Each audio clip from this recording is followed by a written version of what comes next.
Alors, je propose qu'on débute cette formation. Je l'enregistre, à moins que ça pose souci à quelqu'un. Si vous ne souhaitez pas y apparaître, vous pouvez éteindre votre vidéo, aucun souci. Alors, je partage mon écran. Alors, bienvenue à tous et à toutes pour cette formation aux enjeux environnementaux. Donc, on va aujourd'hui traiter le deuxième module de cette formation. Pour vous présenter les objectifs en fait, de la formation, donc je vais faire un lien avec le module 1 que j'ai animé au mois de juillet. Et qui traitait notamment de la partie de l'engagement individuel, au niveau individuel sur la transition écologique. Et donc aujourd'hui, on verra plutôt la partie l'engagement des gouvernements et des institutions, vu que c'est aussi un acteur très important dans cette transition. Donc, pour revenir au module 1, on parlera rapidement des mécanismes psychosociaux derrière le changement, donc au niveau individuel encore. Et ensuite, on passera donc sur le rôle des gouvernements et des institutions dans la transition écologique. On parlera du GIEC, hein, c'est quelque chose, c'est un organisme dont on entend beaucoup parler aujourd'hui. Donc, on reverra qu'est-ce que c'est exactement et qu'est-ce qu'ils font, hein, quel est leur rôle. On parlera aussi du fonctionnement des COP. C'est également des événements annuels qui sont beaucoup médiatisés depuis ces dernières années. Donc, on verra exactement qu'est-ce qu'une COP et qu'est-ce qui s'y joue. Et on finira par un petit atelier d'action climatique. Vous allez vous mettre dans la peau d'un gouvernement et vous allez tenter de trouver de mettre en place des politiques pour réduire l'impact environnemental, notamment l'impact climatique. Donc, vous allez voir un petit peu qu'est-ce que c'est d'être un gouvernement à votre échelle via cet atelier-là. Alors, on va commencer par un petit tour de table parce que tout le monde ne se connaît pas. Certains étaient là au module 1, d'autres non. Donc, je vous propose de prendre tour à tour la parole en indiquant donc, en votre nom et le pays que vous représentez. Donc, on va essayer de faire ça très court en 1 minute top chrono. Donc, je ne sais pas si quelqu'un veut commencer.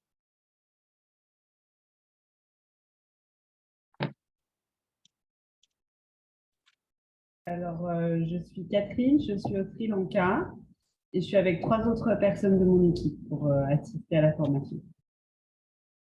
Super, merci. Je vais prendre la suite. Bonjour, je suis Emmanuel. Je suis aussi au Sri Lanka. On est à quelques kilomètres l'un de l'autre. Très bien. Bienvenue. Bonjour, moi c'est Baptiste et je suis en Croatie là avec Terapakia. Super, bienvenue Baptiste. Bonjour, je suis Laxmei, je représente le Cambodge et le Laos. Bienvenue. Et enfin, il reste une personne, je pense. Oui. Oui, bonjour, c'est Van. Je représente l'agence TTP Travel, le réceptif au Vietnam. Super. Bienvenue donc à tous et à toutes. Donc moi, je vais me présenter rapidement aussi. Donc Marie-Laure Pluvy. Donc je travaille pour Together depuis depuis le printemps. J'ai un passé dans le tourisme.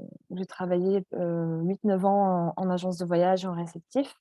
Et j'ai fait une reconversion professionnelle en RSE, donc en responsabilité sociale d'entreprise. Et je me passionne pour tout ce qui est enjeux environnementaux. Donc, d'où la connexion aujourd'hui, pouvoir allier mes deux expertises, donc, par la formation, notamment chez Together. Ça tombe bien parce qu'on accueille Véronique. Est-ce que tu nous entends, Véronique?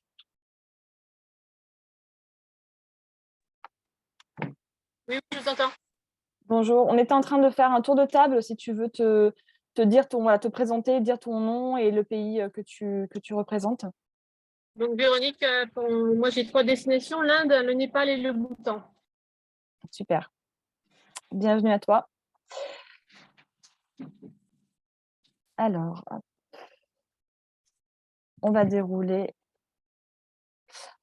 la formation. Alors, pour ceux qui étaient là au module 1, il y en a peut-être un ou deux. À la fin, on a fait un atelier et l'idée, c'était qu'on prenne chacun un engagement individuel. Donc, j'aimerais savoir, honnêtement, sans jugement aucun. Est-ce que, à la suite de cet atelier, vous avez réellement pris un engagement et est-ce que vous l'avez mis en place? Vous pouvez marquer dans le chat voilà, s'il y a des choses, si ça a changé des choses dans vos habitudes, dans votre vie de tous les jours. Est-ce que ça a eu un effet ou pas? C'est pas forcément, voilà, ça peut être, ça peut être oui ou non. Encore une fois, il n'y a pas de jugement. Pour ceux qui étaient là au module 1, est-ce qu'il y en avait? Je pense qu'il doit en avoir un ou deux.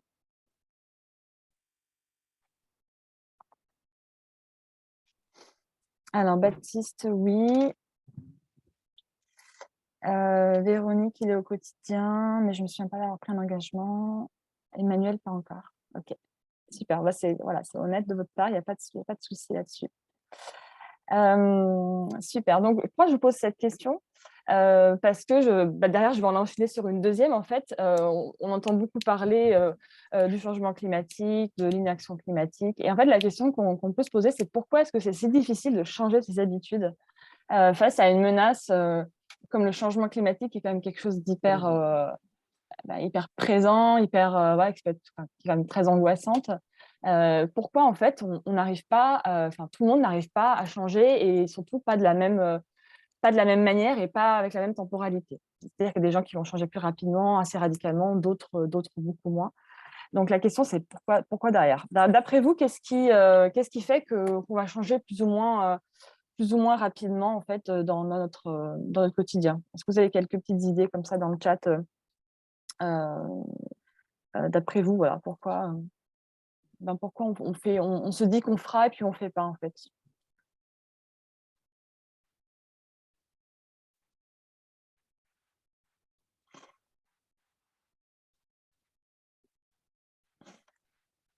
Alors, Baptiste nous dit le confort peut-être un frein au changement. On a aussi peu d'outils à disposition. Par exemple, le tri des déchets, il n'y a pas ça chez vous. Ouais, c'est vrai. Tout ce qui va être infrastructure. Donc, la question du confort aussi, effectivement.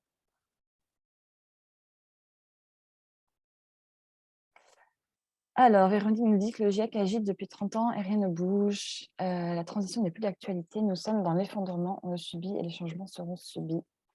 C'est vrai que ça fait un certain temps que les scientifiques nous alertent. On est bien d'accord. Le changement est peu visible sur plusieurs années. Ici, en Inde, la transition est à marche forcée. Ouais. Idem que Van, un problème d'infrastructure sur certains engagements comme le recyclage. Ouais. Super, ok. Oui, il y a pas mal d'éléments qui ont été dits ici. Moi, ce que je veux, alors, hormis le côté infrastructure, politique, investissement, là, je fais un focus sur l'aspect psychosocial du changement, en fait, vraiment sur le côté individuel. Après, il y a plusieurs raisons qui vont expliquer pourquoi on ne change pas. Là, vous en avez cité plusieurs, mais moi, je vais vraiment focaliser sur le côté psychosocial. Et en fait, pourquoi en fait, l'être humain, fondamentalement, ne change pas ou a du mal à changer, c'est parce qu'en fait, on est influencé par tout un tas de biais cognitifs qui va derrière, en fait, influencer notre prise de décision. Et un biais cognitif, on va le définir comme une cause, une raison, une justification, une explication possible et envisageable qui va entraîner un décalage ou une entrave au raisonnement logique.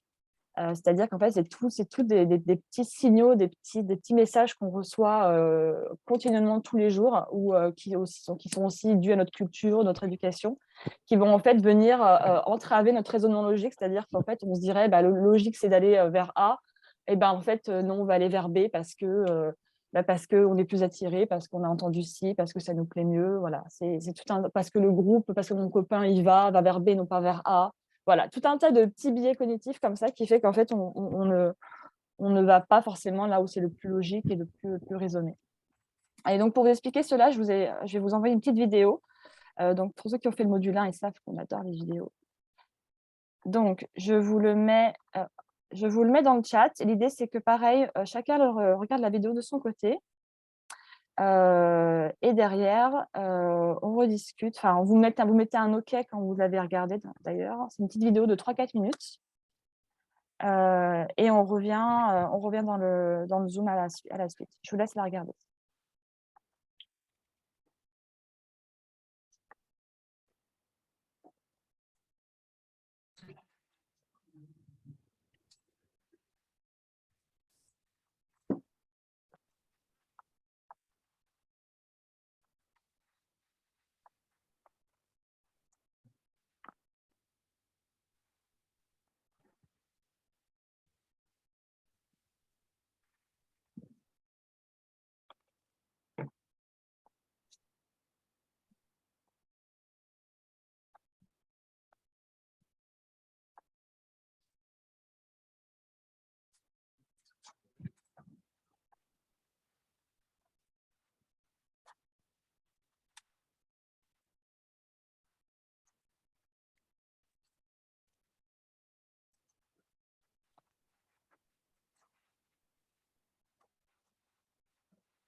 Ok, super. Donc voilà, une petite vidéo qui est assez parlante, hein, qui montre bien notre système, voilà, notre système de pensée, hein, comment en fait comment on prend une décision selon deux systèmes différents. Et donc comment voilà, ce système peut être influencé par donc tous ces petits biais cognitifs. Il faut savoir qu'il en existe plus d'une centaine de biais cognitifs. Là, dans la vidéo, vous avez un exemple de 2 ou 3 biais, mais il y en a, il y en a bien plus que ça. On est constamment en fait soumis à ces fameux biais cognitifs.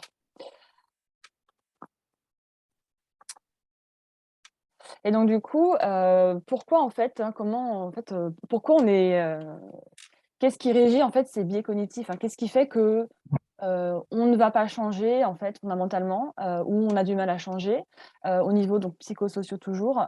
C'est d'abord parce que notre cerveau est constitué d'une manière, qui fait qu'il ne répond qu'à des dangers de court terme, concrets et visibles. En fait, ça, c'est le fruit de notre évolution depuis la préhistoire. À l'époque, voilà, on répondait à des dangers immédiats, donc des attaques d'animaux, ou alors on se souciait surtout de ce qu'on allait manger, dans l'heure qui vient. Voilà, on avait vraiment des soucis, on va dire, de très court terme, concrets et visibles. Ce qui fait qu'aujourd'hui, quand on parle de réchauffement climatique, qui est un sujet, déjà beaucoup plus, abstrait, on va dire, pour beaucoup de monde, on parle d'échéance à 2050, voire 2100. 2100, on sera même plus là. Donc on a beaucoup de mal à visualiser, en fait, à se projeter. Donc ça, c'est un premier point. Un deuxième point, c'est qu'on va surtout utiliser donc nos émotions instinctives, plutôt que notre raison, notre intuition, hein. Donc instinctive du fait qu'on réagit sur des choses de court terme, et on va plutôt se fier, voilà, à notre intuition plutôt à notre raison. Et enfin, l'effet d'habituation. Alors peut-être que vous avez entendu parler, de l'expérience de la grenouille et de la casserole d'eau. Ce qui est en fait, c'est l'idée, c'est que, il y a des tests qui ont été, c'est un peu barbare, mais en fait, quand on plonge donc une grenouille dans une casserole d'eau chaude bouillante, donc évidemment son réflexe, ça va être de bondir hors de la casserole. Mais quand on plonge la grenouille dans une casserole d'eau froide et qu'on la fait, réchauffer, petit à petit jusqu'à la faire bouillir, en fait la grenouille ne va pas s'échapper. Parce qu'elle va s'habituer doucement, à l'augmentation de la température de l'eau, tout doucement, tout doucement, et en fait, elle va pas réaliser que, dans les moments, elle est en train de bouillir et de brûler. Et donc c'est un peu, c'est une métaphore d'actualité un peu dure, mais c'est un peu ce qui est en train de se passer, nous, avec le changement climatique. C'est qu'en fait, on s'habitue, tout doucement, au dérèglement, à l'augmentation des températures. Il y a de plus en plus de canicules, voilà, on s'habitue, quoi, et en fait, on tend vers, voilà, on tend vers une augmentation progressive, et en fait, on fait même plus quelque part attention. Voilà, ça fait partie de notre quotidien. Un autre parallèle qu'on peut faire, c'est avec le prix du baril du pétrole, par exemple. Alors aujourd'hui, j'ai pas j'ai pas le chiffre exact, mais on dépasse, je pense, allègrement les 100 $. Dans les années 80, on était plutôt autour de 20 $, quoi. Sauf qu'aujourd'hui, c'est pareil, on s'est tout doucement, le prix a tout doucement augmenté dans les dernières décennies, pour arriver à des prix aujourd'hui qui à l'époque nous auraient paru faramineux, mais aujourd'hui qui sont tout à fait normales et auxquels on s'est habitué.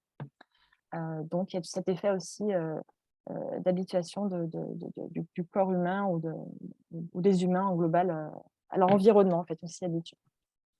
Une autre raison, hein, pourquoi on a du mal à changer, c'est qu'en fait, on veut pas croire, tout simplement. Il y a le phénomène du déni.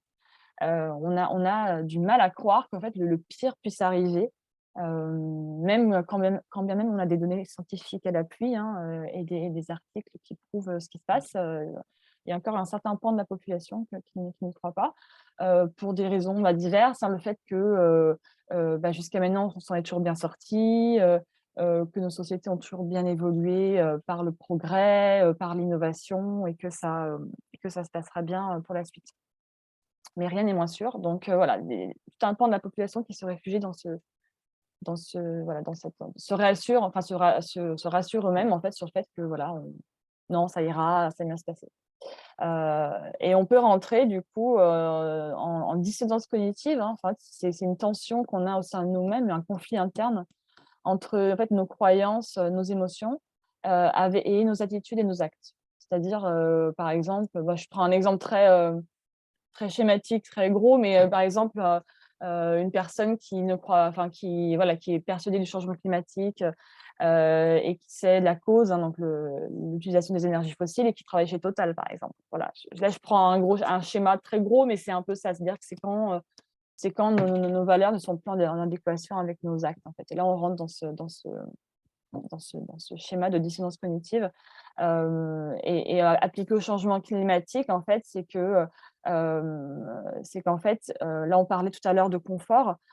Effectivement, hein, la lutte contre le changement climatique, il va créer de l'inconfort, au départ du moins, puisqu'il remet fondamentalement beaucoup de choses, en fait, hein, beaucoup de choses qu'on a construites et qui vont plus être en adéquation avec ce qu'il faut faire. Et donc, on a beau avoir connaissance du problème et reconnaître qu'il faut agir, et ben, on va avoir tendance quand même à refouler, à se dire non, bon, on y pensera demain, on verra, quoi. Et donc, en fait, finalement, les deux éléments importants, hein, pour pouvoir permettre à une personne de se mettre en action, c'est déjà d'être informé de la situation, donc d'avoir pleinement connaissance de ce qui se passe. Mais on a vu que ça ne suffisait pas, parce que même quand on a connaissance de ce qui se passe, on peut rentrer dans le déni. Donc l'autre solution, c'est d'avoir aussi des alternatives, en fait. C'est-à-dire que les gens, c'est normal, on a besoin d'alternatives. Si on nous enlève quelque chose, quelque part, faut qu'on ait une alternative, une substitution. Crédible, fiable et accessible. Donc, c'est vraiment les deux informations, c'est être informé et avoir une alternative. Et là, on verra s'enclencher de plus en plus d'actions et là, ça bougera un peu plus. Mais déjà, c'est ça, si ces deux éléments-là ne sont pas réunis, ça va être très compliqué de voir, en fait, des résultats.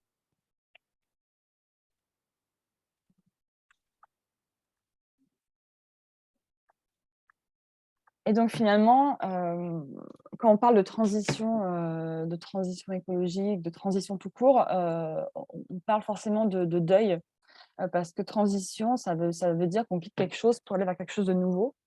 On change d'état, en fait, hein. Et donc dès qu'on perd quelque chose finalement, que ce soit matériel ou autre, ça va passer par un deuil.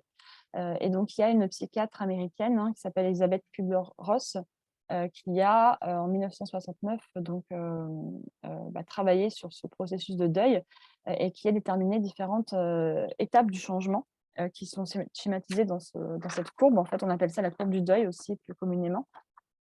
Donc en fait, toute étape de changement, tout deuil passe par déjà un choc. Donc c'est le premier élément, hein. Déjà, là, si on prend le parallèle avec le dérèglement climatique, c'est le choc, c'est de prendre conscience de l'urgence et de prendre conscience de tout le mal qui a été fait, en fait, hein. On est choqué de la situation. Donc déjà, ça commence par ça. Ensuite, on va passer par une phase de déni, où, comme je vous le disais, on va tendance à se dire non, à minimiser un peu les choses. Non, bon, ça va aller, non, c'est pas si grave que ce qu'on dit, voilà, on va minimiser. On va passer par une phase de colère, où on va on va chercher un responsable, on aura besoin de dire mais qui c'est qui est responsable de ça, qui c'est, à cause de quoi ça se passe, comment on a pu laisser faire ça, voilà, vraiment des phases de colère assez intenses. Après, on va négocier, on va se dire non, mais peut-être que voilà, si je fais ça ou si je fais ci, ça, non, ça devrait un petit peu aller. Je peux faire ça, mais par contre, ça, je le garde. Voilà, on va essayer de négocier un petit peu pour ne pas avoir à changer trop brutalement. Et après, on va passer par une phase un peu plus dépressive, on va dire, dépressive, c'est-à-dire vraiment un gros coup de mou. Et avant de remonter la courbe, donc parce qu'il va passer par l'acceptation de la situation. On va s'y résigner quelque part, hein, mais dans l'idée derrière d'agir, donc d'expérimenter, de prendre des décisions et donc d'intégrer pleinement le changement. Donc cette courbe, elle est assez connue dans le milieu écologique, hein, parce que on y passe tous, et c'est pas parce qu'on a grimpé la courbe, on a remonté la vague, on va dire qu'on n'y retombe pas. Enfin, moi-même personnellement, il y a des jours où je vais être en pleine intégration et des jours où je vais repasser en dépression, par exemple. Voilà, c'est changeant, en fait. C'est pas parce qu'on a passé le creux de la vague qu'on n'y retombe pas. C'est vraiment cyclique. Donc ça, c'est la partie, j'en ai fini pour la partie biais cognitif, tout ce qui va être lié au biais cognitif, à la psychologie dans le changement. Et là, on va pouvoir passer dans le sujet phare du jour, donc le rôle des gouvernements et des institutions dans la transition écologique. Donc, je repartage ici un schéma que j'avais partagé au modulaire, mais qui est intéressant de remettre en lumière. Donc, le fameux triangle de l'inaction, avec les 3 acteurs en fait, qu'on va retrouver dans la transition écologique, qui sont les citoyens, les États et les entreprises. Donc, au modulaire, on a vu le volet citoyen individuel. Aujourd'hui, on voit le volet gouvernement-institution. Et le 3e module de la formation s'attaquera plus aux entreprises. Et donc, ce schéma, ce triangle de l'inaction, il permet de montrer en fait, comment on va se renvoyer la balle mutuellement. On va remettre la responsabilité sur l'autre et se dédouaner, en fait, et du coup, ne pas agir. Du fait que, par exemple, les entreprises vont dire qu'elles produisent des produits qui sont achetés par les citoyens. Elles vont dire aussi que c'est à l'État de mettre en place des régulations pour les aider à produire des produits qui polluent moins, par exemple, ou pour leur donner plus de subventions et d'aides pour développer de nouvelles innovations. L'État va dire les entreprises, c'est elles qui ont les ressources, l'argent, justement l'expertise. Donc, c'est à elles d'agir et de trouver des solutions. L'État va dire aux citoyens, c'est vous qui m'avez élu, donc moi je mets en place le programme pour lequel j'ai été élu. Donc voilà, chacun se renvoie un petit peu la balle. Donc c'est intéressant de focaliser un peu sur les problématiques de chaque acteur dans cette formation-là. Un autre schéma que je vous repartage du module 1, c'est la fameuse part de l'effort en fait, qui va être demandée entre individus et collectifs. Pour ceux qui étaient là, s'en rappellent peut-être. Donc, on part en fait des fameux 10 tonnes de CO2 qu'on émet en moyenne en France, jusqu'aux 2 tonnes qu'on doit arriver pour respecter les accords de Paris. Et donc, tout derrière la baisse qui va être demandée des émissions, donc autant au niveau individuel que collectif.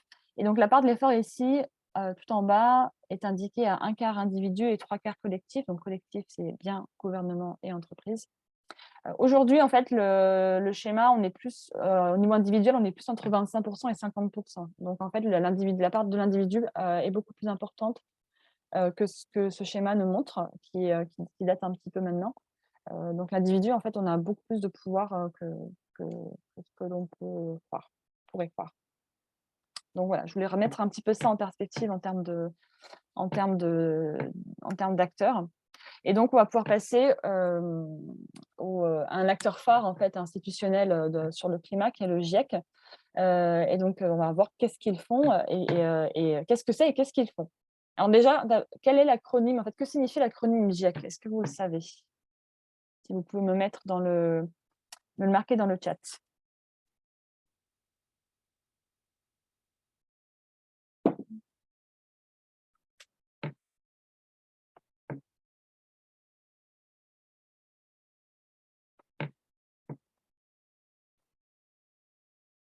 Alors, on a un rapport scientifique sur le changement climatique, donc ils émettent effectivement des rapports.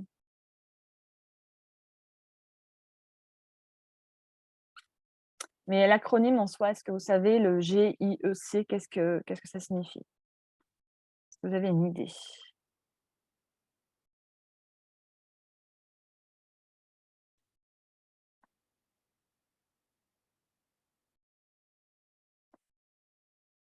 Ouais, Baptiste, c'est presque ça. C'est le groupe d'experts intergouvernemental sur l'évolution du climat.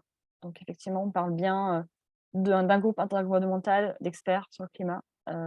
Mais l'acronyme exact, c'est ça, mais l'idée était là en tout cas. Effectivement, le GIEC, c'est cet organisme dont on entend beaucoup parler. Donc, en anglais, c'est le IPCC, c'est quelque chose aussi dont vous entendrez parler, qui émettent en fait donc des rapports scientifiques de manière régulière. Donc, un petit historique sur le GIEC rapide. Donc, il a été créé en 1988 par l'ONU. C'est un groupement onusien. qui émet donc des rapports à peu près tous les 5 à 7 ans. Donc, il y a eu le 5e rapport qui est paru en 2013-2014, hein, qui est un peu passé sous les radars, hein, à cette époque-là. Un rapport spécial qui a été commandé sur les fameux 1,5 degré hein, d'augmentation de température d'ici la fin du siècle.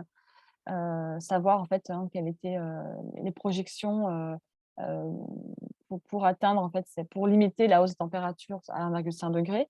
Et enfin, en 2021, le 6e rapport, qui lui a été un peu plus médiatisé, mais quoique il a un peu souffert, entre guillemets, de l'actualité, puisque les parutions ont été un petit peu troublées, troublées par l'actualité. Donc, on n'en a pas autant parlé qu'on aurait dû, malheureusement. Donc, le 6e rapport de 2021, qui, du coup, là, a fait état de pas mal de a fait état en fait de pas mal de choses bien plus graves en fait que ce que le 5e rapport avait établi, hein. Donc en 5 à 7 ans déjà, les projections étaient un peu plus sombres, enfin sont toujours de plus en plus sombres en fait. Quel est son rôle, le GIEC, quel est son rôle? Donc en fait, son rôle, ça va être de fournir des évaluations en fait, sur l'état des connaissances scientifiques. Donc en fait, en gros, ils épluchent un certain nombre d'articles scientifiques, des centaines, des milliers d'articles, qui synthétisent en fait, qui concatènent dans des rapports, et qui permet en fait derrière de faire des projections sur l'évolution du climat, donc à l'échelle là de la fin du siècle pour l'instant, voire au-delà, mais dans les rapports, il y a une limitation temporelle en tout cas. Donc permettre voilà, de comprendre mieux les causes du réchauffement climatique et les répercussions potentielles, hein. C'est toujours potentiellement c'est ça, mais on n'est jamais sûr en fait. Et les stratégies de parade, donc en fait, comment on va pouvoir s'adapter, en fait, minimiser ces répercussions et surtout s'adapter nous en tant que société. Donc le GIEC est composé de pays, hein. C'est donc des personnes physiques, des scientifiques, mais qui vont représenter un pays. Ils ne se représentent pas eux en tant que scientifiques. Et donc chaque membre représente son pays membre en fait, hein. Un scientifique français va représenter la France. Et donc comme je disais, il fait des évaluations et des synthèses de travaux de recherche dans le monde entier en fait. C'est des travaux qui font consensus et qui sont validés par tous les pays. Et chose très importante, le GIEC ne fait pas de recommandations, mais juste des projections. Donc il va dire, voilà, potentiellement, il y a ça qui va se passer, mais il ne dit pas, vous devriez faire comme ci ou comme ça. Il dit, voilà, après, c'est au niveau politique, après, hein, la mise en action, c'est aux politiques enfin, en grande majorité et aux citoyens aussi de s'en saisir et de faire ce qu'il faut. Mais eux, ils disent, enfin, ils font vraiment des projections, c'est vraiment important d'avoir ça en tête. Et donc le GIEC, il est composé de différents groupes de travail. Donc là, je vous ai mis un schéma rapide, hein. En fait, c'est pour ça qu'il y a 3 rapports qui sont publiés de manière assez rapprochée. Donc le premier groupe qui va travailler plutôt sur les bases scientifiques du changement climatique. Donc concrètement, au niveau physique, qu'est-ce qui se passe dans l'atmosphère. Le deuxième groupe qui va plutôt travailler sur les impacts, concrètement sur notre environnement et nos sociétés. Et l'adaptation, donc comment on va pouvoir en fait, faire avec, hein. Et le troisième groupe qui va chercher à nous montrer comment on peut réduire en fait, le changement climatique, donc par différentes solutions ou actions possibles. Donc voilà, c'est vraiment les 3 groupes et chaque groupe publie son rapport en fait, dans un laps de temps de 6 mois à peu près. Il y a les 3 rapports qui sont publiés. Alors là, on peut parler un petit peu des synthèses rapidement de ces rapports. Donc, il y a une personne qui s'appelle Bonpot, que peut-être vous connaissez, que je suis beaucoup, hein. C'est un vulgarisateur scientifique, hein, pour donner le terme exact, qui permet en fait, donc lui, il va lire justement ces rapports, il va vraiment se documenter, et derrière, il va faire des synthèses qui sont accessibles au grand public, des choses qui sont assez faciles qui sont assez faciles à comprendre et à mémoriser. Donc, je vous propose de les repasser rapidement, juste pour vous montrer un petit peu comment c'est fait. Je pourrais même vous les communiquer si ça vous intéresse de les regarder. Donc, ça se présente comme ça, en fait. C'est des points clés hein, sur le rapport du GIEC. Donc là, c'est sur le premier rapport, en fait. Hein. Donc, ici, donc, qu'est-ce qu'il nous montre, ce premier rapport c'est qu'il n'y a plus aucun doute, hein, notamment sur le fait que l'homme est bien responsable en fait, du réchauffement climatique actuel. Hein. Ça, c'est vraiment… Autant avant, il y avait encore un petit doute permis, mais aujourd'hui, ce n'est plus le cas. Donc voilà, 100% du réchauffement est dû aux activités humaines. L'ampleur des changements climatiques actuels n'a pas été observée depuis des siècles, voire des milliers d'années. C'est-à-dire que là, on est sur un laps de temps extrêmement court. Hein. La Terre n'a jamais connu un tel réchauffement en si peu de temps. Il y a eu des réchauffements par le passé, mais qui se sont étalés sur des dizaines de milliers d'années. Là, nous, aujourd'hui, on parle de réchauffement sur 200 ans. Quoi. Donc les températures, hein, on parle en termes d'objectifs. Hein, les accords de Paris nous demandent, en fait, nous préconisent de limiter le réchauffement à 2 degrés, voire à 1,5 degré, si on veut voilà, avoir un futur soutenable. Donc vous avez certains petites choses détaillées ici sur le futur climatique, sur les impacts aussi, donc les impacts et l'adaptation régionale, pour limiter le réchauffement climatique dans le futur aussi. Donc, la principale solution, c'est d'atteindre la neutralité carbone en 2050. Hein, ça, c'est l'objectif que l'on verra, que vous avez déjà dû entendre, mais qui est vraiment à respecter. Et ça va demander donc, une réduction rapide et brutale des gaz à effet de serre. Donc ça, c'est en quelques mots une petite synthèse donc, du premier rapport. Et vous avez la même chose sur le deuxième rapport. Donc là, qui va plutôt parler des impacts en fait et de l'adaptation. Donc là, ce qui est intéressant, un chiffre qui a beaucoup été médiatisé, c'est le nombre de personnes qui vivent dans des contextes vulnérables au changement climatique. Donc il y a environ 3,3 à 3,6 milliards de personnes dans le monde qui sont directement affectées par le changement climatique. Donc on n'est pas loin de la moitié. Enfin voilà, hein. C'est quand même des quantités, c'est quand même une quantité assez importante. Et donc après voilà, vous avez pas mal de petits éléments. Voilà, pas de transition écologique sans justice sociale. Hein. C'est sûr que il faut embarquer toutes les classes de population. C'est pas uniquement les plus aisés ou enfin, ça peut commencer par eux parce que c'est ceux qui peuvent directement agir, mais il faut vraiment embarquer tout le monde, fournir des alternatives à tout le monde et n'oublier personne.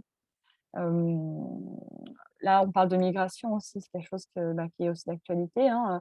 Voilà, depuis 2008, une moyenne annuelle de plus de 20 millions de personnes ont migré à l'intérieur de leur pays en raison d'aléas climatiques. Donc voilà, c'est vraiment des chiffres très importants en termes de nombre et qui vont probablement être amenés à augmenter. Et enfin, la troisième synthèse qui va être elle liée sur les moyens de réduire notre impact, de réduire le changement climatique. Déjà, c'est effectivement de diminuer fortement l'exploitation des énergies fossiles. Donc là, on parle en termes de consommation de charbon, par exemple, elle devrait diminuer de 76% d'ici 2030 et disparaître avant 2050. Donc c'est quand même hyper conséquent. On devrait aussi, voilà, là on parle plutôt je vous disais, voilà, en termes de classe de population qu'il faut intégrer effectivement toutes les couches sociales, mais il n'empêche effectivement que voilà, les ménages qui ont les revenus dans les 10% les plus hauts, c'est quasiment 50% des émissions mondiales de gaz à effet de serre. Et à l'inverse, la population dont les revenus se situent dans les 50% les plus bas, eux, c'est 13 à 15%. Donc c'est vraiment en fait 50% les plus hauts, 10% les plus hauts, c'est 50% des émissions. Et 50% de revenus plus bas, c'est 10% des émissions. Donc, c'est vraiment parlant en termes d'impact. Donc, on ne va pas tous devoir agir de la même manière. En fait. Mais c'est pareil au niveau de pays. En fait. Il y a des pays riches qui vont nous, historiquement, en Europe et Amérique du Nord, on est quand même historiquement les premiers pollueurs. Hein, donc, premiers pollueurs depuis le début de l'ère industrielle. Hein, donc c'est aussi, on a une grosse part de responsabilité aujourd'hui dans ce qui se passe. Donc voilà, je ne vais pas tout rentrer dans le détail sur chaque point, mais je vous les transmettrai pour ceux que ça intéresse de lire. On peut voir un petit peu, peut-être juste s'arrêter sur les deux solutions là, qui ont été retenues par l'auteur, parmi beaucoup d'autres. Hein. Donc, c'est de changer nos habitudes alimentaires. Ça, on le sait, hein, donc la consommation de produits d'origine animale est néfaste. Et ensuite, de se tourner vers des nouveaux modes de consommation de vie, en fait, basés sur la sobriété, l'efficacité énergétique, l'innovation. Voilà, est-ce qu'il y a des solutions qui existent déjà, d'autres qui sont en cours de déploiement? Et effectivement, agir, en fait, investir coûtera bien moins cher que de laisser faire. L'inaction coûtera bien plus cher aux États en termes de dédommagement et de réparation d'infrastructures. Ça va être phénoménal. Donc, il vaut mieux anticiper et investir avant. Voilà pour la petite synthèse des rapports. Alors, je me remets sur mon truc. Hop. Et donc, du coup, sur la partie solution, on a vu sur la dernière synthèse, là, il y avait des notions on a vu de résilience, on a vu de sobriété, d'efficacité énergétique. Ça, c'est des mots dont on entend beaucoup parler. Si on prend, par exemple, le mot résilience, hein, qu'on met aujourd'hui un peu à toutes les sauces, c'est quoi être résilient, en fait? C'est au niveau d'un écosystème, par exemple, c'est sa capacité à retrouver un état d'équilibre après un événement exceptionnel. Donc, il faut savoir que nos écosystèmes, naturels, sont hyper résilients, hein, en fait. Hein, ils sont résilients jusqu'à un certain point, effectivement, si on les affecte trop, ils ne vont pas pouvoir se régénérer, mais jusqu'à un certain seuil, ils vont pouvoir, en fait, rebondir. Et nous, c'est pareil, en fait. Hein, la résilience, là, on l'a vu en temps de Covid, hein, notre capacité à rebondir après un événement majeur comme cela. Donc voilà, c'est des mots qui sont énormément utilisés dans le jargon de la transition. De même que la sobriété. D'après vous, c'est quoi la sobriété pour vous? Si je vous pose la question là comme ça, qu'est-ce que vous diriez?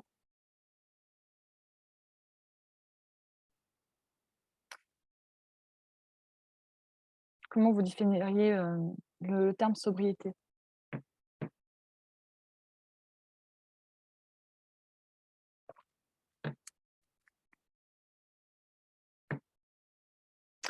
Alors, réduction de la consommation énergétique. On a tout ce qui est équilibré, raisonné, ouais. Donc, j'imagine plus basé sur la consommation.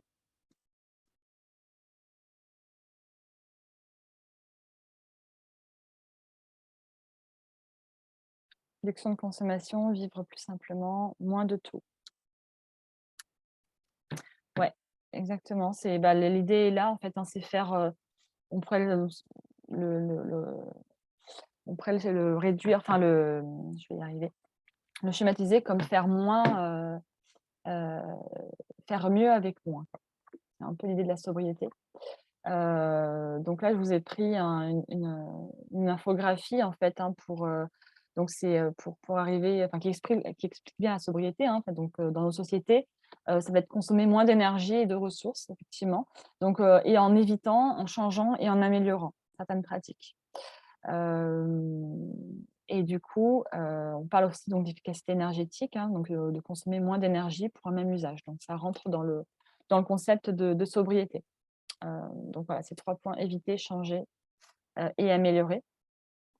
Donc là, j'ai pris une source de l'ADEME. En fait, hein, il y a différents types de sobriété. Bon, on ne va pas rentrer, je ne vais pas trop vous assommer avec ça, mais l'idée, c'est qu'en fait, la sobriété, elle peut s'appliquer à différentes strates. Ça peut être une sobriété donc structurelle, donc plutôt liée à l'organisation de l'espace et des activités qui favorise donc la modération. Une sobriété dimensionnelle, donc ça va être lié à la taille des équipements, à leurs conditions d'usage. Une sobriété d'usage, hein, ça c'est celle qu'on pense qu'on pense tous en premier lieu, hein, comment on va mieux utiliser nos équipements pour réduire leur consommation. Et la sobriété conviviale, en fait, le fait de mutualiser nos objets pour éviter d'en acheter, en fait, hein, le partage, en fait, tout simplement, et la location, ce genre de pratique. Donc voilà, la sobriété vraiment peut toucher plusieurs pans de la société. Et donc derrière, en fait, le rôle du gouvernement, c'est d'être un petit peu le chef d'orchestre de tout ça, hein, parce qu'on a vu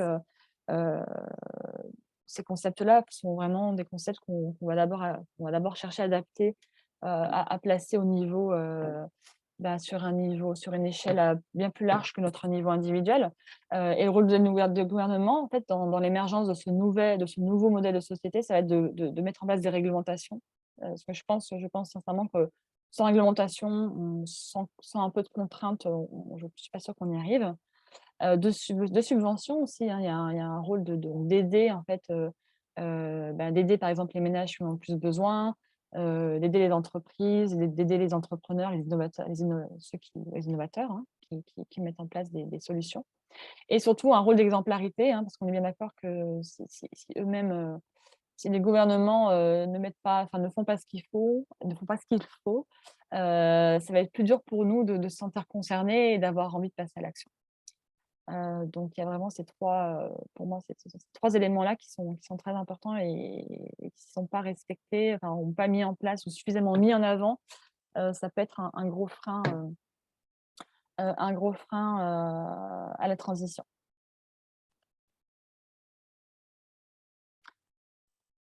On va parler maintenant du fonctionnement des COP, hein, parce que tout est lié en fait, hein. Là, on reste au niveau institutionnel et gouvernemental. Déjà, est-ce que vous savez ce que signifie l'acronyme COP? Parce que c'est quelque chose dont on a beaucoup entendu parler, notamment la dernière COP 26, hein, qui a été très médiatisée.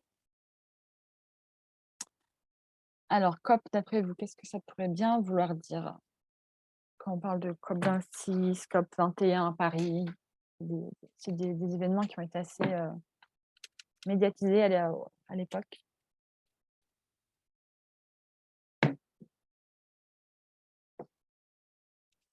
Alors, ça n'avait pas d'avoir trop d'idées. COP, ça veut... Protocole, ouais. Alors, COP, ça signifie... Hop, si je retrouve ma page. Ça signifie... c'est un acronyme anglais, ça veut dire Conference of the Parties, donc, ou Conférence des parties en bon français. En fait, c'est quelque chose qui a été initié suite au sommet de la Terre de Rio en 92. À l'issue de ce sommet, en fait, il y a une convention, il y a la Convention cadre des Nations Unies sur le changement climatique qui a été actée et donc qui a été signée par un certain nombre de pays, donc 196 pays en l'occurrence. Et donc, en fait, les membres de cette convention se réunissent justement lors de COP, donc lors de conférences des parties. Donc, des parties sous-entendu les membres donc, de la Convention cadre. Et donc, la première COP s'est tenue en 1995 à Berlin. Et donc, il y a des COP qui ont marqué l'histoire, hein, donc notamment la 3e COP qui a abouti à la signature du protocole de Kyoto, dont je pense qu'on a tous entendu parler de manière plus ou moins nette, mais en tout cas, ça parle à tout le monde, qui à l'époque avait fixé un objectif de réduction de 5% des émissions entre 2008 et 2012. Mais en gros, voilà, c'est à l'issue de ces COP en fait, que les grands décrets et grands protocoles sont signés. Et donc, c'est un événement donc, annuel qui va se tenir tour à tour dans un pays de l'hémisphère nord ou de l'hémisphère sud pour garantir une équité. Et durant ces COP, en fait, les pays vont être amenés, on va demander aux pays signataires de présenter leur contribution, en fait, qu'est-ce qu'elles ont mis en place entre les différents événements pour agir sur le changement climatique. Et à la suite de ces COP, justement, il y a des engagements additionnels qui sont pris. On va renforcer les engagements de chaque pays. Et donc là, on l'a vu dernièrement à la dernière COP 26, où en fait, tous les 5 ans, Les COP sont annuelles, mais tous les 5 ans, les COP qui se déroulent tous les 5 ans sont vraiment des points marquants, puisque c'est là où on va voilà, re-signer un protocole, on va re-signer un engagement fort. Et donc, c'est un événement qui dure à peu près 2 semaines. Moi, j'ai eu la chance d'aller à la dernière COP26, c'est pour ça que je vous fais un petit topo dessus maintenant. En gros, ça dure 2 semaines et donc chaque jour, une thématique va être abordée, soit sociale, soit environnementale. Donc, qui va toucher à la finance, au transport, à l'égalité des genres, biodiversité, etc. Et donc voilà, comme je disais, tous les 5 ans, les pays s'accordent sur un nouveau plan de lutte. Donc là, c'est pour ça que la COP26 a été hyper importante, parce que ça a été justement l'occasion de re-signer un nouveau plan depuis la COP21. Donc voilà, c'est pour ça qu'on entend beaucoup parler de ces COP-là. Mais cette année, il y a la COP27 qui aura lieu en Égypte, où là, ça sera vraiment plus une occasion de discuter d'un petit peu des avancées depuis l'année passée. Il y a un peu moins d'enjeux, même si c'est toujours important qu'elles aient lieu. Super. Alors, on en a fini sur la partie un peu plus descendante d'informations. Avant de passer à l'atelier, est-ce que vous avez des questions sur des points que j'aurais abordés, des choses pas très claires? Voilà, n'hésitez pas. J'espère ne pas avoir loupé de questions dans le chat. C'est vrai que quand je déroule ma présentation, je ne vois pas forcément les questions arriver, mais voilà, s'il y en a, n'hésitez pas. On peut prendre quelques minutes pour y répondre. Ou si vous voulez juste intervenir, hein, si vous avez des commentaires à faire sur ce que j'ai dit, c'est aussi le bienvenu.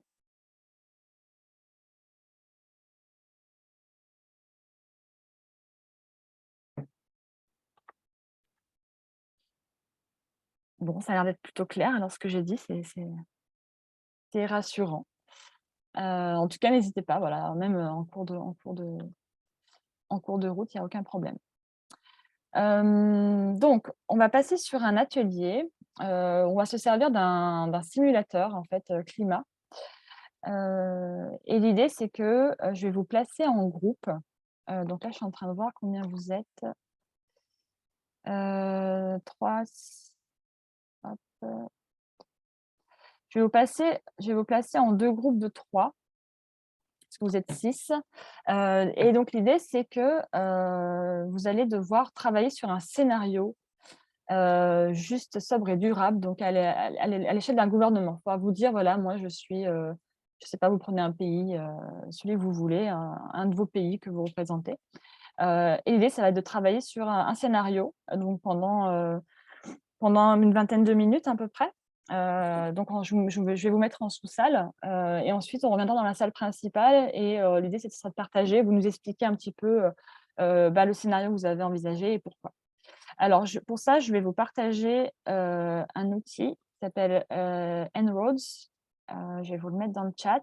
On va le parcourir ensemble déjà. Hop, attendez, je retrouve Voilà, je vous mets le simulateur dans le chat. Je vais partager mon écran aussi, comme ça je vais vous le montrer.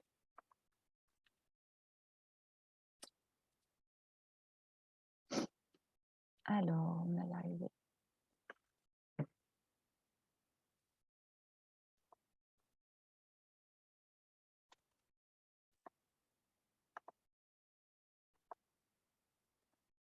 Voilà, donc là, normalement, si vous avez cliqué sur le lien, vous devez tous être arrivés sur cette page-là. Donc, c'est un simulateur qui peut paraître un peu comme ça, un peu impressionnant, mais ça l'est pas tant. L'idée, c'est que vous avez donc plusieurs schémas et plusieurs on va dire, comment dire, plusieurs éléments, voilà, que vous pouvez faire bouger en termes d'énergie, de transport, d'émissions des terres et de l'industrie, d'élimination du carbone. Vous avez plusieurs en fait facteurs d'émissions. Donc là, déjà, le premier schéma en haut à gauche, c'est donc les sources mondiales d'énergie primaire, hein. Donc on voit voilà, comment elles sont réparties entre les énergies fossiles et les énergies renouvelables. Vous avez la courbe d'émissions nettes de gaz à effet de serre et vous avez surtout la température tout à droite le scénario. Donc là, en fait, le scénario actuel, tel que le simulateur a été paramétré, nous amène à une hausse de température de 3,6 degrés d'ici la fin du siècle. Et donc, votre mission, vous, en tant que gouvernement, ça va être de respecter les objectifs des accords de Paris et donc de tomber à une augmentation de température de 2 degrés. Et pour ça, vous allez pouvoir jouer en fait sur différents curseurs ici. Par exemple, voilà, la déforestation.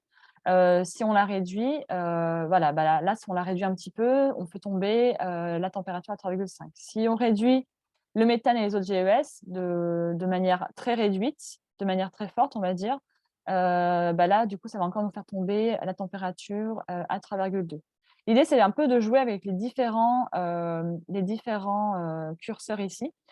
Vous pouvez vous aider dans l'onglet Aide, vous avez les exemples associés. Donc, si vous cliquez dans l'onglet Aide, exemples associés, vous avez à chaque fois ce que ça signifie en fait en termes de voilà, vous avez des exemples associés à chaque curseur. Donc les transports, quand on parle d'efficacité énergétique, on va parler de voitures hybrides, d'accessibilité piétonnière, de transport public, etc.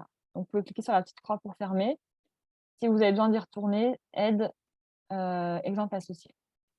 Et donc là, vous pouvez jouer sur le volet. Donc, soit status quo, c'est vous ne changez rien. Soit si vous souhaitez augmenter l'efficacité énergétique, ben là, vous allez faire baisser votre température globale. Donc, ça, c'est un bon point. Voilà, l'idée, c'est de travailler sur un scénario qui soit le plus réaliste possible, le plus acceptable socialement possible. Il faut bien imaginer que dès qu'on va toucher, voilà, si on touche à quelque chose, ça va avoir des impacts. L'électrification, ou même le transport électrique, il va aussi avoir un impact en termes de, par exemple, de production de batteries. Est-ce que c'est de production de batteries, donc d'extraction de ressources? Est-ce que c'est envisageable de passer tout électrique d'après vous? Est-ce que c'est réalisable? Est-ce qu'il vaut mieux le faire un petit peu? Voilà. Je vous laisse un petit peu, voilà, un petit peu découvrir l'outil. Est-ce que vous avez des questions sur ce qu'il faut faire? Est-ce que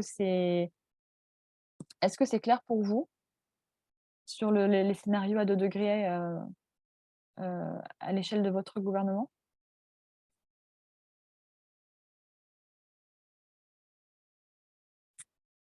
N'hésitez pas à ouvrir les micros.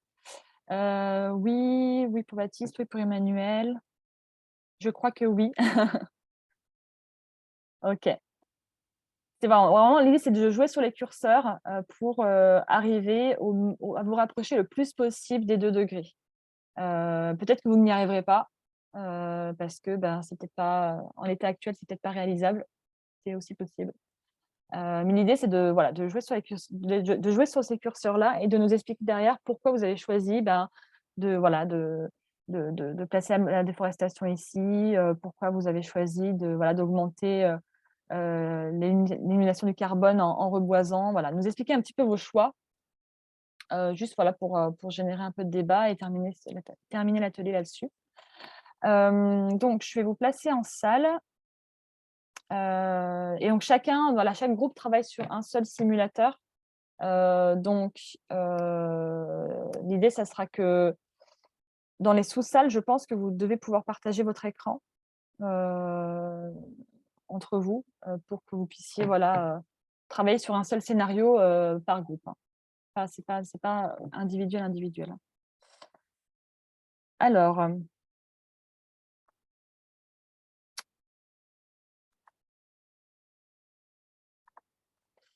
donc, salle de discussion. Donc, je vais créer 2 salles.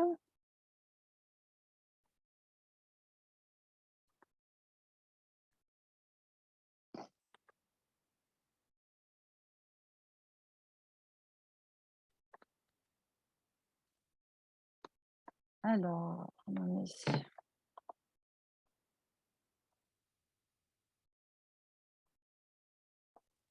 Je mets vraiment de manière aléatoire.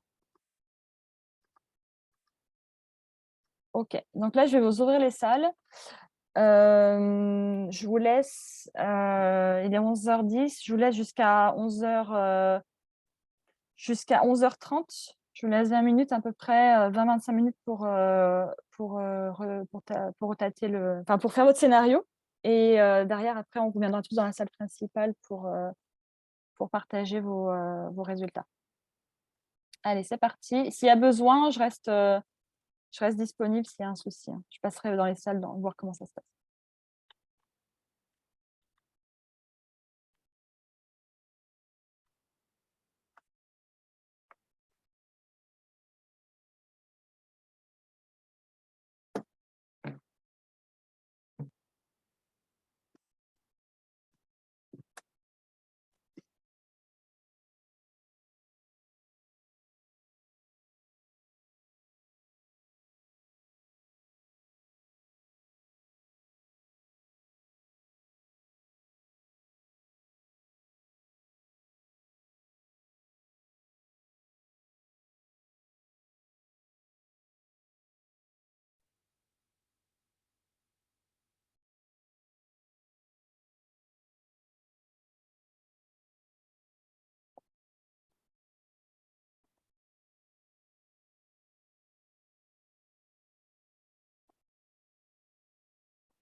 Et on est enregistré.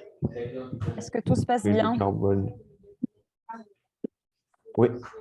Oui. Ouais. Ça va? Ok. Mm.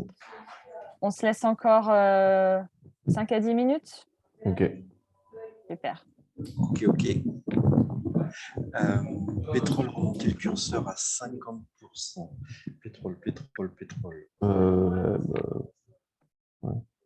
Tu veux dire, je mets le curseur au milieu?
J'importe du pétrole subventionné. De toute façon, j'ai besoin du pétrole pour assurer la croissance économique. Je vais subventionner pour acheter plus de pétrole.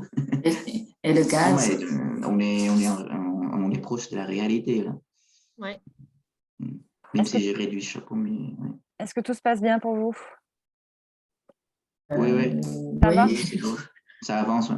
Super. On se laisse Efficacité. encore, on se laisse encore 5 à 10 minutes? Ouais, c'est bon. Ouais, largement suffisant. À tout à Ça l'heure. t'augmente efficacité énergique si tu veux augmenter.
Alors, est-ce que tout le monde est revenu?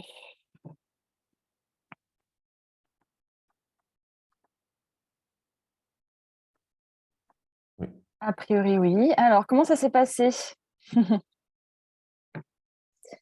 Dans les salles, il y avait beaucoup de discussions, en tout cas, donc ça, c'est bon signe. On est à 2%, facile. 2 degrés, tu veux dire? 2 degrés, oui. Ouais, super.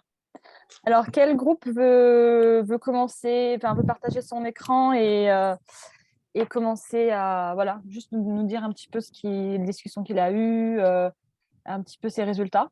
L'idée, c'est qu'on puisse, voilà, échanger derrière sur vos différents scénarios. L'autre groupe. Eh bien, allez, Emmanuel, si tu veux. Non, l'autre. Ah, l'autre groupe? Bah, que ce soit l'un ou l'autre, l'idée, c'est que tout le monde passe. Hein. Donc, est-ce que non. l'autre groupe se sent?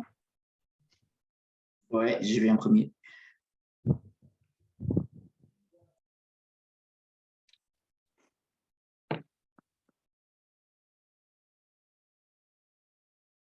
Est-ce que vous voyez l'écran? C'est bon, ouais, on le voit. OK.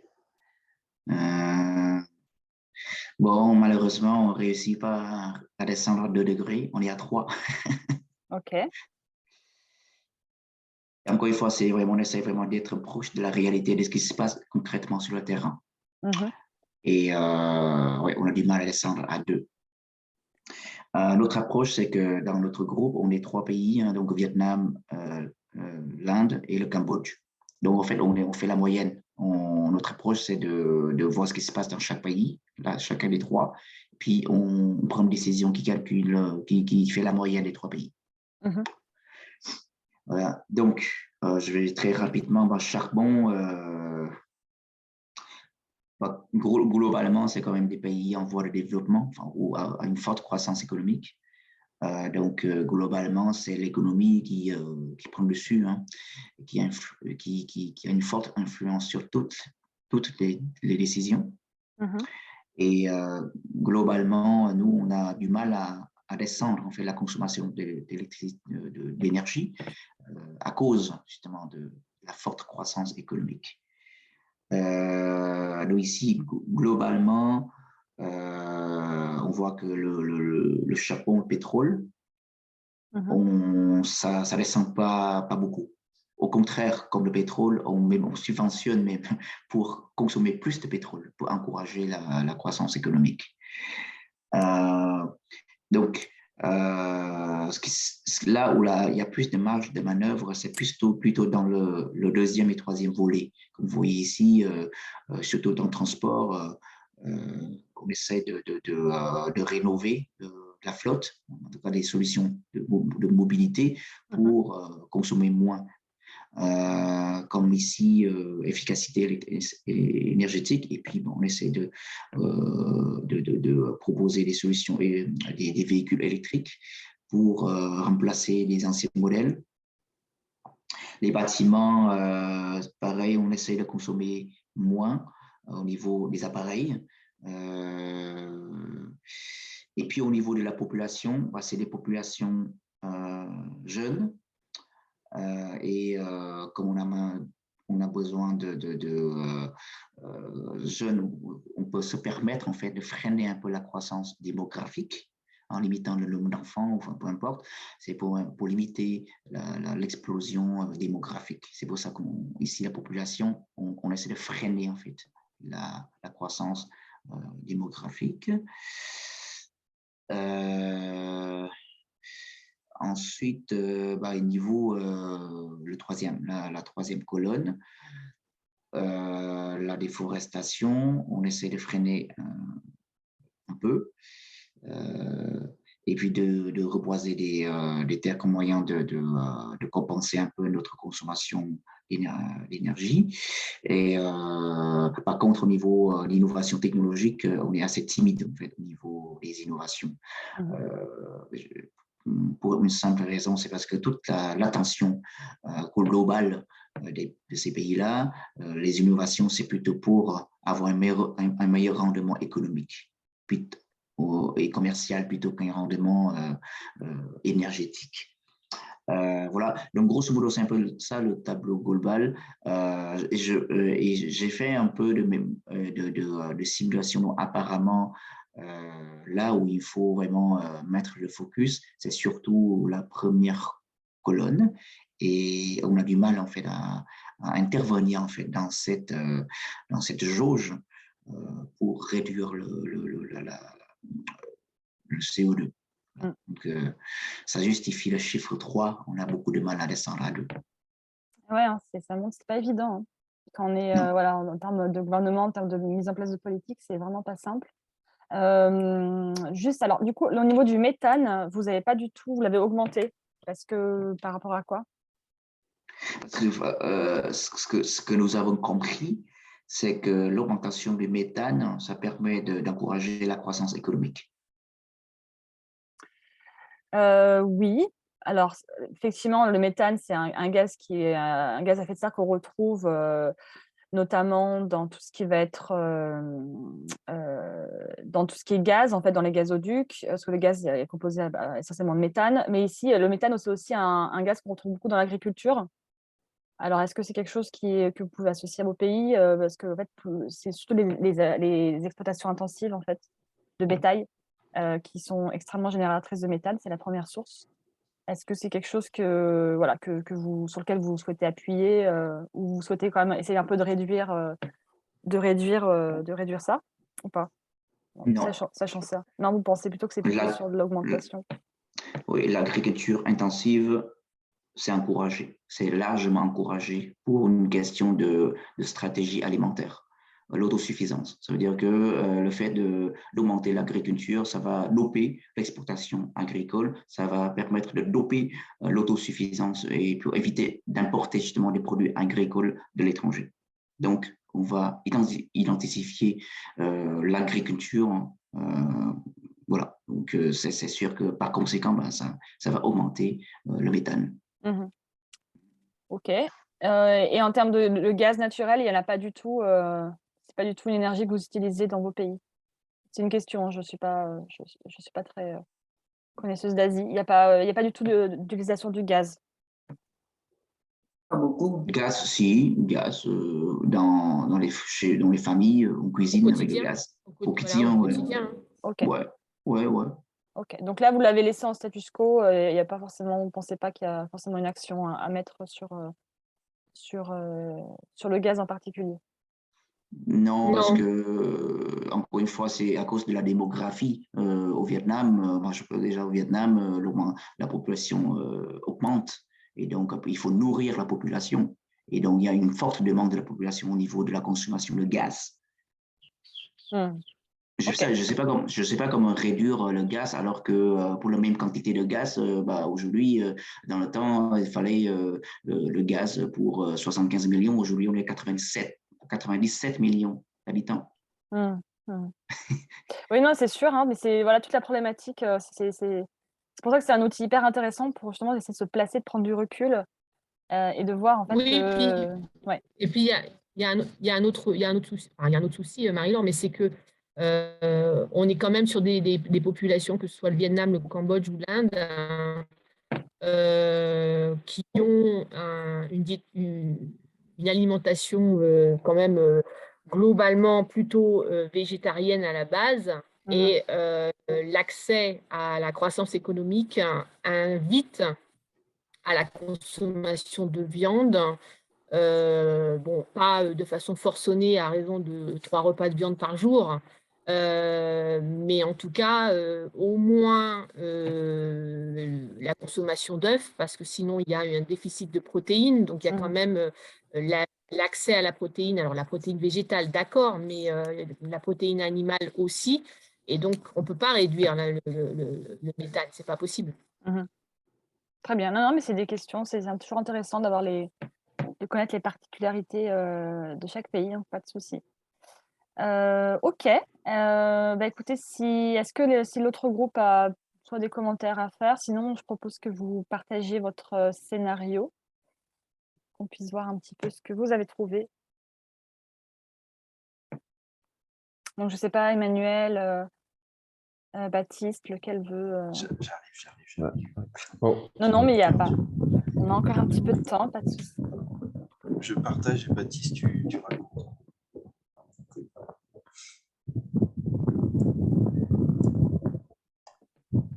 Donc nous, totalement différents. ouais, nous, on a une approche totalement différente. C'est parce que peut-être qu'on n'a pas eu les mêmes. Enfin, on a ouais, une approche différente. C'est que nous, on a essayé. Après, c'est beaucoup plus utopique, du coup, parce Mhm. qu'on est moins rentré dans les détails de est-ce que c'était possible, etc. Mais on a essayé de voir, en tout cas, sur quel levier d'action. C'est vrai que, par exemple, sur le charbon, des choses comme ça, c'est peut-être pas dans la praticité, mais en tout cas, on a essayé de voir sur lesquels domaines on pouvait agir.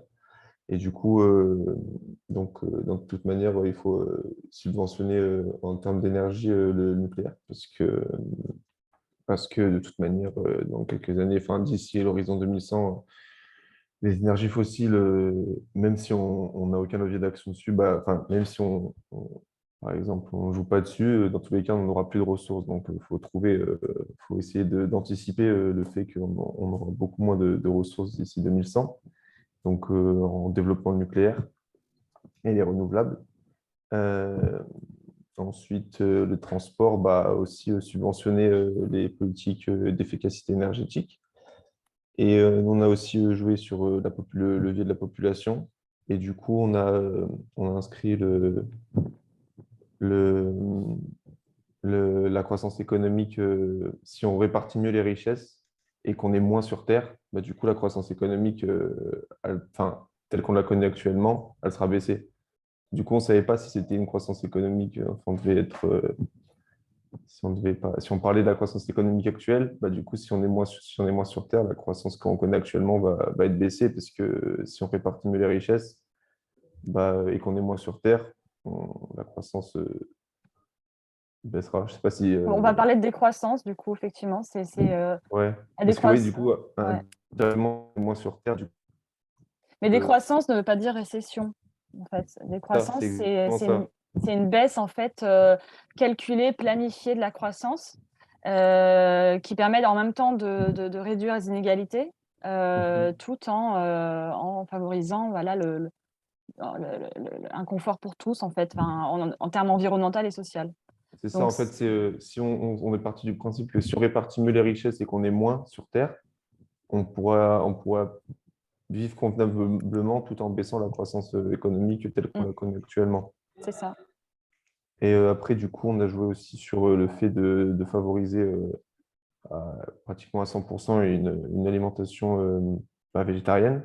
Donc, par exemple, en 50. subventionnant des politiques de publicité. Enfin, ce qui me vient à l'idée, par exemple, c'est des politiques de subventionnement de la publicité, par exemple, en subventionnant ouais, une politique plus végétarienne ou en changeant drastiquement l'agriculture.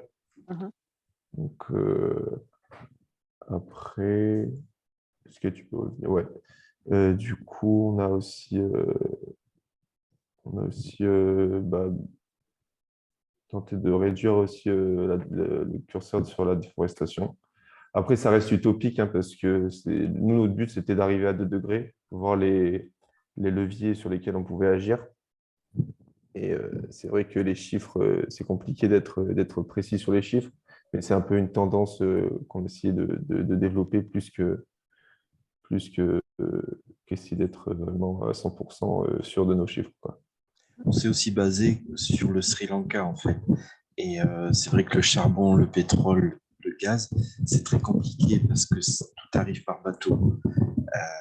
Tandis que le nucléaire, ça peut être beaucoup plus efficace et plus facile à avoir. Vous avez du nucléaire au Sri Lanka? Non, Non, ouais. pas du tout. Mm. Et l'efficacité énergétique aussi, par exemple, les centrales hydroélectriques qu'on a ici, les turbines sont très vieilles et les nouvelles générations produiraient 4 fois plus d'électricité. Ok, donc effectivement, il y aurait un effort à faire d'investissement sur ces centrales-là, du coup. Mais Mais c'est intéressant, c'est vraiment, vous avez vraiment eu 2 approches différentes et les 2 sont hyper intéressantes. Une plus effectivement, plus dans le réel, dans le concret, et on se rend compte qu'effectivement c'est très dur d'atteindre les 2 degrés et donc comme tu disais Baptiste, plus utopique, mais c'est très bien parce que ça on montre vraiment le niveau d'effort attendu pour atteindre ces 2 degrés là. Vous avez vraiment, on voit, il y a beaucoup de curseurs qui ont été bougé assez fortement. Donc, on se rend bien compte, en fait, là, visuellement, de ce qui va être attendu en termes d'efforts. Et c'est intéressant de voir effectivement quels sont les leviers d'action les plus impactants. Donc, vraiment, c'est pas, voilà, c'est vraiment, c'est très bien d'ailleurs que vous ayez eu ces 2 approches-là. Je pense qu'on a zappé bioénergie et prix du carbone. Oui, ça, c'est les 2 seuls La qui n'ont pas gauche. été, c'est les 2 seuls qui n'ont pas été touchés, effectivement. Mais en tout cas, voilà, voilà, ça a fait un bon travail, ça montre voilà, ça montre vraiment toute la difficulté, d'un gouvernement, de mise en place de politiques. Alors sans les dédouaner, hein, je les plains pas, hein, mais je veux dire, voilà, ça montre que c'est loin d'être simple.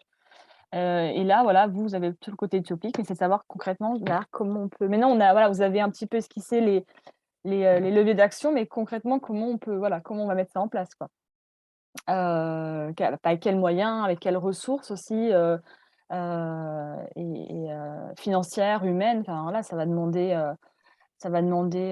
c'est sûr beaucoup d'argent, ça on est bien d'accord, mais même en termes d'emploi, je veux dire en termes de compétences, hein, il y a énormément de métiers aujourd'hui qui n'existent pas encore et dont on va avoir besoin. On va avoir besoin de former des gens. Tout ça, c'est des problématiques du futur, quoi. Enfin, du futur, même du présent d'ailleurs, hein, qui commencent déjà à être abordées. Donc, écoutez, merci beaucoup pour ces présentations. Voilà, petit atelier pour vous montrer un petit peu voilà, comment vous inspirer aussi sur des leviers d'action, des choses à mettre en place. Voilà, ça vous permettra de creuser aussi dans vos propres pays, un petit peu savoir qu'est-ce qui est mis en place ou quels sont les projets voilà, de différents gouvernements dans les pays où vous êtes.